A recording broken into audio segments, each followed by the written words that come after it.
और एक बार डर कर पीछे देखने लगा। तुरंत ही वह और घोड़ा दोनों काले पत्थरों के रूप में बदल गए। अपनी कुशलता की सूचना देने के लिए जो खंजर बहमन ने खरीजात को दिया था, वह उसे रोजाना म्यान से निकाल कर देखती। जिस दिन बहमन काला पत्थर बना, उस दिन परवेज ने कहा, परिजात, आज मुझे खंजर दो। आज भैया का हाल मैं मालूम करना चाहता हूँ। परिजात ने उसे खंजर दे दिया। उसने म्यान से उसे निकाला तो उसकी नोक से उसे खून की बूंद निकलती दिखाई दी।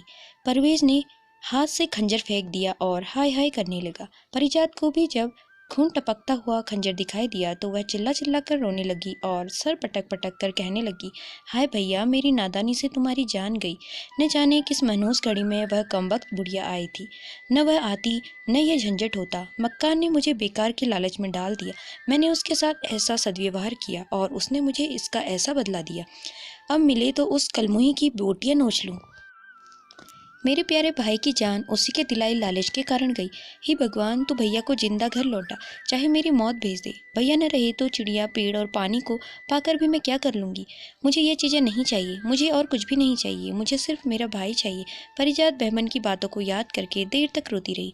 परवेज भी आंसू बहाता रहा। फिर उसने कहा, परिजात, अब रोने धोने से कुछ नहीं होने वाला। अब मैं जाता हूँ। मैं पता लगाऊंगा कि भैया किसी प्राकृतिक कारण से मरे हैं या किसी शत्रु ने उन्हें मारा है। किसी ने उन्हें मारा होगा तो मैं उसे जीता नहीं छोड़ूंगा। भैया की मौत का बदला मैं जरूर लूंगा।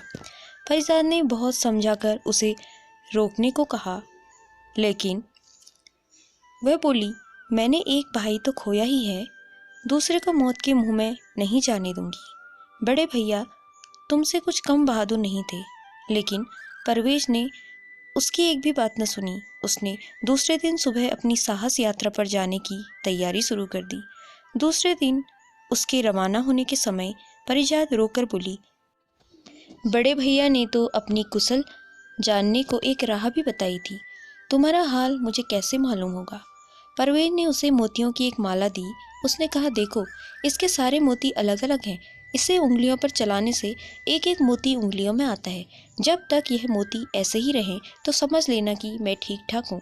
जिस दिन यह एक दूसरे से चिपक जाएं और माला न फेरी जा सके तो समझ लेना कि मैं भी दुनिया में नहीं रहा। यह कहकर परवेज निकल पड़ा। 20 दिन की यात्रा के बाद वह वहीं पहुंचा जहां वह सिद्ध तपस्वी बैठा था।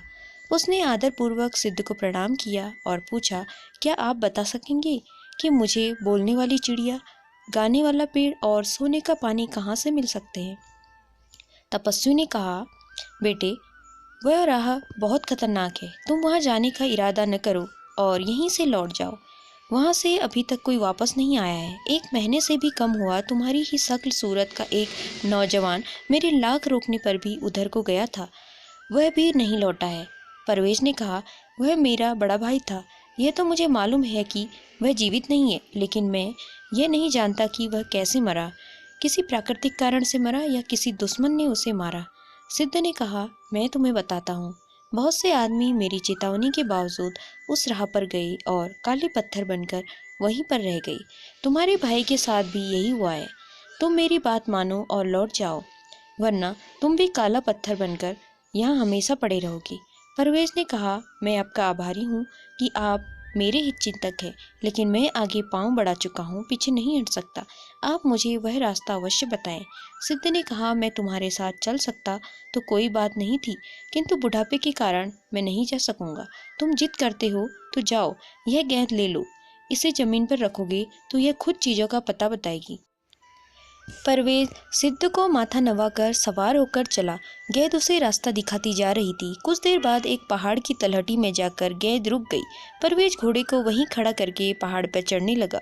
2-4 ही कदम गया होगा कि उसने सुना कि पीछे से कोई डांट कर रहा है, अबे ओ बदमाश, बदतमीज, कहाँ बढ़ा जा रहा है, रुक जा कमबख्त, तुझे सजा दूं। परवेज को जल्दी क्रोध आ जाता था।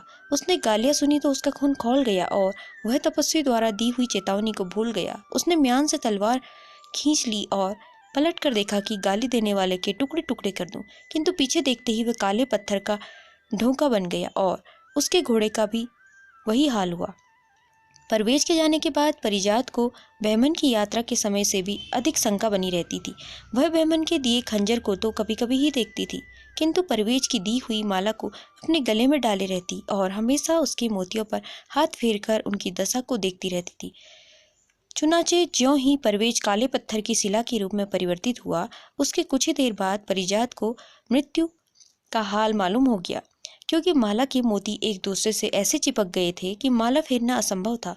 परिजात उस समय तो दुख के कारण अचेत हो गई, किंतु बाद में होश आने पर उसने फैसला लिया कि दोनों भाइयों को मौत के मुंह में भेजने के बाद अब मेरे जीवन का भी कोई अर्थ नहीं है।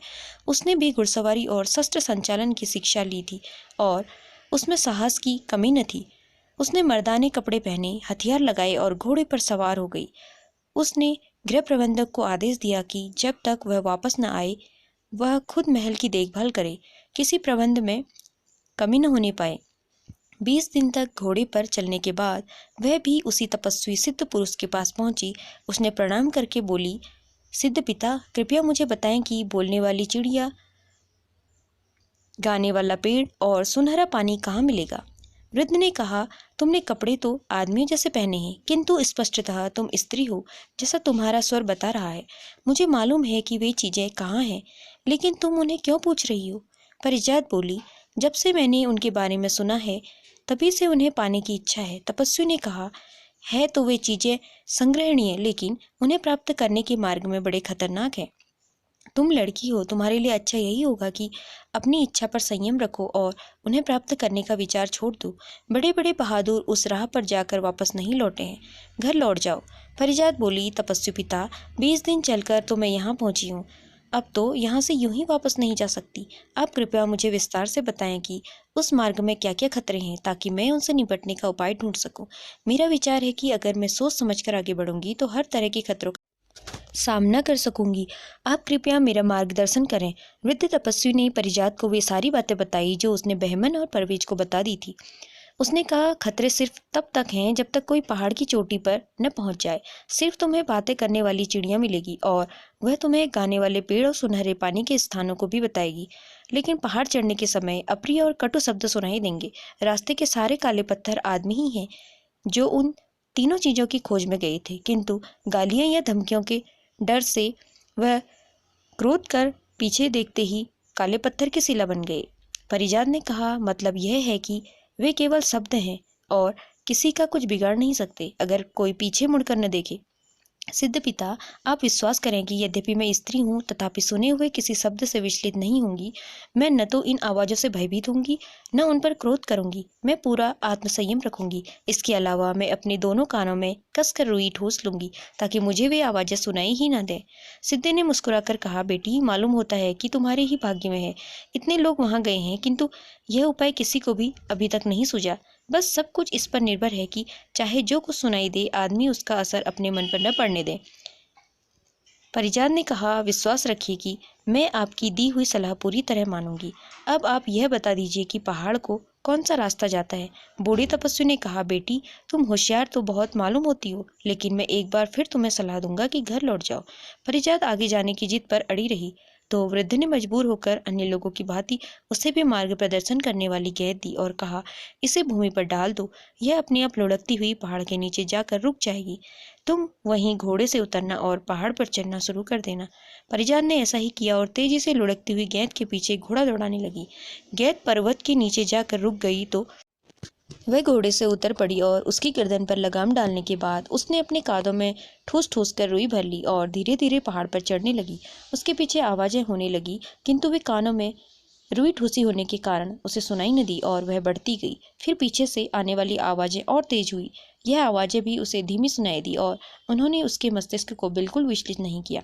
फिर उसे ऐसी गालियां सुनने को मिली जो स्त्रियों के लिए होती हैं और बड़ी अपमानजनक होती हैं। परिजात को एक क्षण तो बुरा लगा, किंतु फिर वह उन गालियों पर हंस पड़ी। इसी तरह उस भयानक चढ़ाई को दृढ़ता और संयम से पूर्ण करने के बाद वह शिखर पर पहुंची तो देखा कि एक पिंजड़े में एक सुंदर चिड़िया मधुर स्वर में गा रही है। परिजात को देखते ही वह सिंह की तरह गरज कर बोली, ए लड़की, खबरदार मेरे पास न आना। परिजात इस पर हंसने लगी और दौड़कर चोटी पर पहुंच गई। वहां भूमि समतल थी। उसने दौड़कर चिड़िया के पिंजड़े पर हाथ रखा और बोली, चिड़िया रानी, आज से मैं तुम्हारी मालकिन हूँ और तुम मेरे कब्जे में रहोगी। फिर उसने कानों की रुई निकाल दी। चिड़िया बोली, तुम ठीक कह रही हो, अब मैं सदैव तुम्हारी सेवा और हित साधना करती रहूंगी। मैं पिंजड़े में बंद रहती हूँ, किंतु संसार की कोई बात नहीं जो मुझे मालूम नहीं है। तुम्हारा हाल इतना जानती हूँ जितना तुम भी नहीं जानती, और मेरे कारण तुम्हें अयाचित लाभ मिलेगा। अब तुम मेरी मालकिन हुई और तुम्हारी सेवा करना मेरा धर्म है। इस समय तुम बताओ कि मुझसे क्या चाहती हो।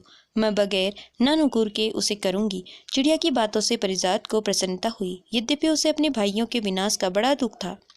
उसने चिड़िया से कहा कि मुझे तुमसे बहुत सी बातें पूछनी है। सबसे पहले ये बताओ कि मुझे सुनहरा पानी कहाँ मिलेगा। चिड़िया ने जो मार्ग बताया था उस पर चलकर परिजात सुनहरे पानी के लिए कुंड पर पहुंची और एक चांदी की सुराही में जो वह अपने साथ ले आई थी अच्छी तरह पानी भरकर ले आई। फिर उसने चिड़िया के गाने वाले पेड़ के बारे में पूछा। चिड़िया ने कहा, तुम्हारे पीछे की ओर एक बड़ा जंगल है। यह जंगल बहुत दूर नहीं है, उसी में गाने वाला पेड़ मिलेगा। तुम्हें आसानी से मालूम हो जाएगा कि कौन सा पेड़ है, क्योंकि संगीत सिर्फ उसी से निकल रहा होगा।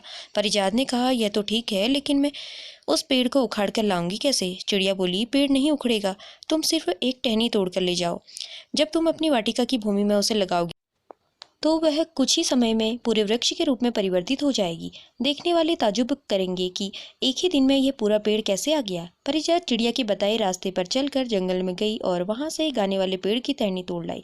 वह बहुत प्रसन्न थी कि तीनों चीजें मिल गई हैं। फिर भी उसे अपने भाइयों का ख्याल बना हुआ था।